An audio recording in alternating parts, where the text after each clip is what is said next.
ज्यावेळी जपानवर हल्ला झाला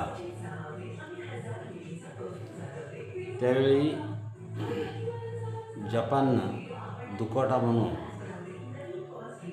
रेडिओवर एकच धून वाजत होती, सब पापस अकरणं कुशलस्य उपसंपदा सचित्त परियोदपनं एतं बुद्धानुशासनं. बंधूंनो, जपाननं सूड आणि बदला घ्यायचा म्हटलं असतं तर जगाचा विनाश आठवत होता, पण जपाननं तसं नाही केलं. जपानला बुद्धाची आठवण झाली.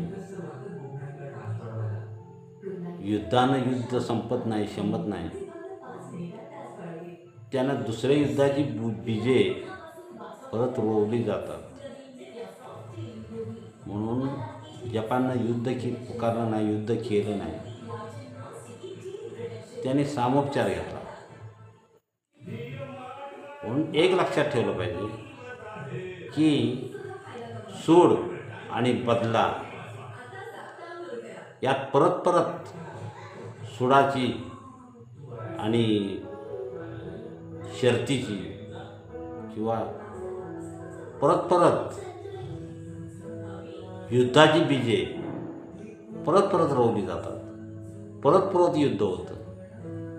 म्हणून आपण ज्याला हरवतो आपल्याला हरवणारा कोणतरी भेटतोच. म्हणून सूड हा माणसाचा शत्रू आहे.